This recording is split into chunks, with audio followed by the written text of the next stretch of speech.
Hi everyone, Todd Smith here. We're calling in today from the maintenance conference room here in Orange Springs. I have to my left Thad, who's our VP of Maintenance, and to my right Eric, who's our VP of Safety. And we want to do a straight talk express. And I thought today what we would do is kind of a, from yesterday, we had several of our million-mile drivers in town. So what we're doing is we're taking pictures of all of our million-milers for a million-mile wall to be put up here in Orange Springs campus and also at the parent company, Heartland Express's corporate office in Iowa City. So I think that's pretty exciting. There's quite a few of our professional drivers that have been with the company for many, many years that are participating in that. We had a good turnout here yesterday, and after the event, we had several of the professional drivers that could stick around, come to the operations conference room and have an open dialogue, open discussion. And I thought we talked about 3 or 4 really important subjects to the point where I thought I would invite the experts in with me, maintenance, Thad, and of course safety, Eric. And we'll try to share with everyone kind of some of the things that we talked about because I thought it was pretty good. The first thing that I want to talk about are APUs and our decision going forward, not speccing our trucks with APUs.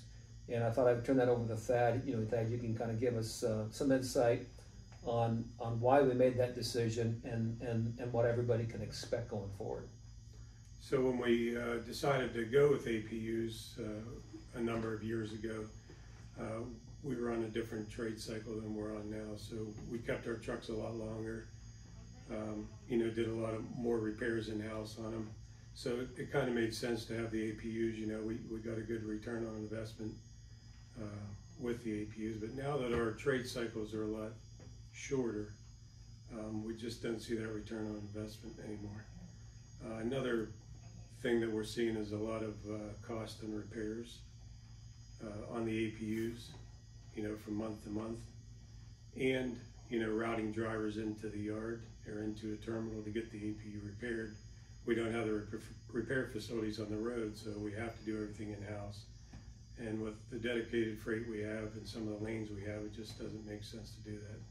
There's a lot of cost involved in that. So that's one of the the main reasons that we're deciding not to go with the APUs. So I think some of the frustrations that we hear from a lot of our professional drivers with the APU is it's not working. So then we only have one place to get them fixed, that it's in Orange Spring. So you may be running for 2, 3, 4 months before you get through this facility. Thus you don't have an APU for several months not working. So that's a frustration that we've heard you say. We've also heard the frustration on the operations floor, and we're all trying to service these really high service franchise customers, and it's hard to do that when the truck's down with unnecessary work orders. So, part of what we want to do as the fleet has become newer, and as it would become newer and newer going forward, is you want to eliminate the number of work orders per year. You want to eliminate the number of times you touch a truck. You want it on the ready line, seated, under dispatch, hauling freight, and providing that extreme high service that we're known for, Smith Transport. So it was a heavy decision that was made, but it wasn't made overnight. We thought this through for quite a long time. We talked to the customer, which is the driver and the operations team. We did some heavy deep dive analytics around it, and so the decision is going forward, no more APUs. But so how are we going to replace that as far as the new spec on the new truck? So we're speccing a Webasto heater for the winter time, and we've tested these on some other trucks a year or 2 ago, and they seemed to work really well. I mean, we haven't heard any complaints from the drivers as far as keeping the trucks at a comfortable temperature in the winter time. You'll see our frames, we could shorten those up a little bit because we don't have to have 36-inch APU on the side of it. So that gives us better fuel mileage when we can get the trailer a little closer to the back of the truck. We've also enabled a start-stop feature, opti-idle feature, as it's been called. So if the truck batteries get low, it's going to automatically start the truck and keep the batteries charged. So, there is some trucks that we have taken delivery of that do not have this feature on, but as the parts come available, we're going to be getting those trucks back up to spec. So what we need from all of you to do is, at Smith Transport, we're so conditioned, don't idle, don't burn unnecessary fuel, on and on and on. But what we want you to do is that how you can help the company is make sure that you follow your fuel routing. So make sure you're compliant. In today's world, with fuel north of $5 per gallon, that's so important. And we get these really good deep fuel discounts around the country because of the volume of fuel that we buy. So don't ever think you can outsmart the computer, because you really can't. And we have what they call a fuel optimizer within the operating system that tells us precisely where to stop to optimize the lowest cost of fuel for the company. So we really want to be 100% compliant every single day. So if you have any questions on that, reach out to your driver manager, and always you're welcome to call me or come see me, and I can certainly talk you through that. But obviously, the obvious thing too is don't idle unnecessarily. But if you need to idle to stay warm, or whatever it is to stay safe, you need to idle. That's fine. Just make sure you're the captain of the ship. Just make the decision. And I always like to say this: the best way to control idle is to utilize your drive time. Keep the truck going down the road, keep the left door shut, stay under dispatch, and now you don't have to idle. So that's the best way to control your idle. The other thing that we talked about was our shop. So if you think about Smith Transport prior to being part of the Heartland Enterprise, we had two shops. We had Roaring Springs and Ellenwood. And we have total truck count, including well services, of about 850 trucks. So that's a lot of trucks for that small of a network of shops. And one of the major benefits that we saw as we were going to become part of the Heartland Enterprise was this network of shops around the country, or terminals around the country. So these, if you haven't been to one, I encourage you to stop by. I mean, they're state of the art. They have laundry, they have wash bays, they have bulk fueling, they have nice driver lounges, they have a safe place to park for your 34-hour restart, and they have a shop. So you don't have to necessarily come to Roaring Springs or Ellenwood in today's world. You can use this vast network of shops around the country. And I know, Thad, you and your peers from the other companies are working on a project right now to kind of help make that even a superior product for the driver. What can you kind of walk us through that a little bit? Yeah, absolutely. So we started 3 or 4 months ago, organizing and figuring out how we were going to make this happen, because this is something that hasn't been done between the companies before this. We started in October 1st,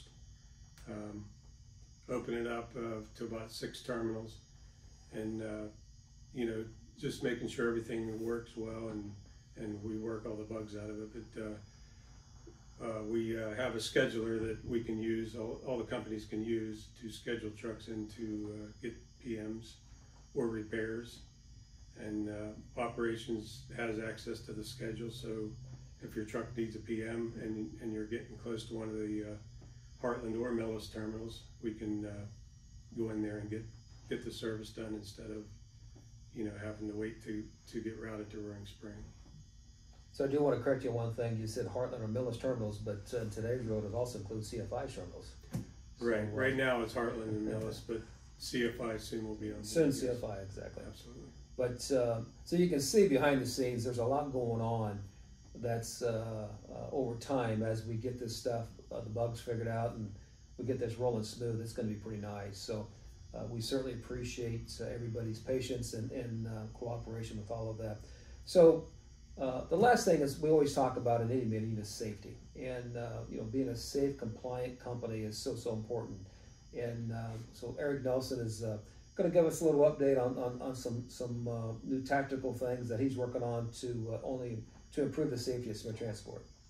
All right. Hey, Smith Nation. Hey, as you know, in safety is the caboose that brings it up and makes sure that everything stays on track. And we're doing that right now. We follow trends. There are 2 important things that we always do when we're looking at trends.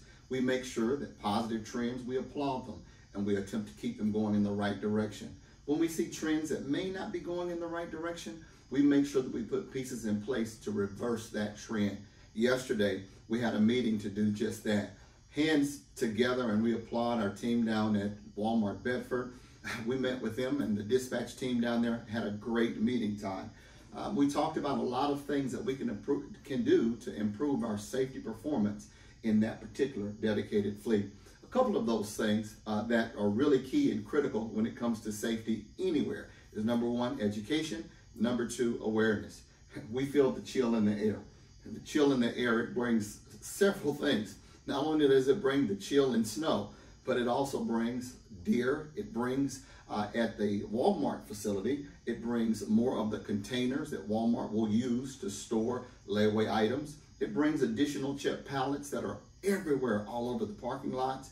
And it also brings an increase in parked vehicles in the lots. So we talked about how to reverse the trends of close quarter incidents that we're actually seeing happening or trending in the wrong direction in that particular fleet.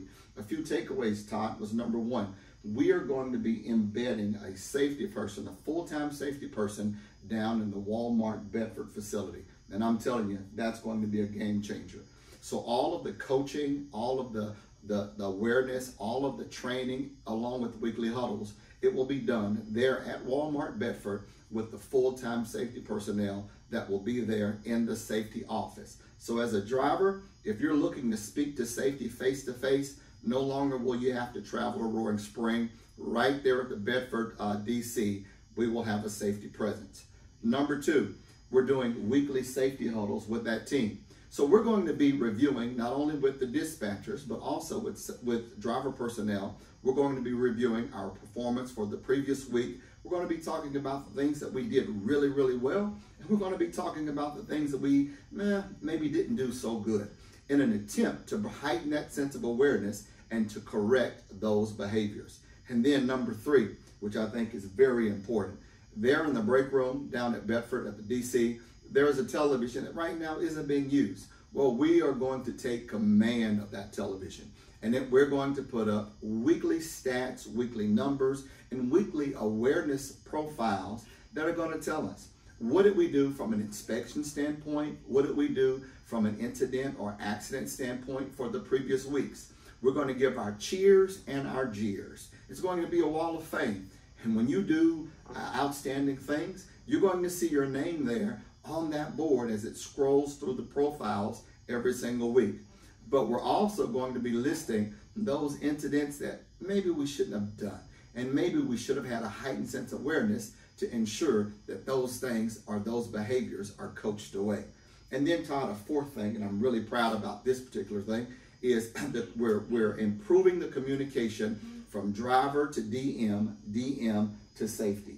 And we're doing that through not only embedding the person down there in safety, but also daily communications between the DM and safety and the driver. And when drivers bring things to our awareness, what we're going to do, for instance, while we were there yesterday, a particular driver, Andrew, he mentioned that there is a particular DC that when it snows, there's a snowbank there that almost everyone hits this snowbank. So what we're going to do is when we have that information, we're starting to geofence around those locations. And when our tractor breaks that geofence, there's going to be something pop up on their screen to alert them, whether it's a snowbank, whether it's containers at a particular place, pallets at a particular place, or just a difficult spot to back up and get into that dock. It's going to be there, and the geofence is going to allow us to heighten that sense of awareness and avoid some of those accidents. So it was a very good meeting, and we're looking forward to reversing the trend and celebrating when we see those accident frequencies begin to lower from where they are today. That's great, Eric. Thanks a lot for that update. Thad, thanks for the update. Thanks everybody for being safe out there, and have a great week. Talk to you later.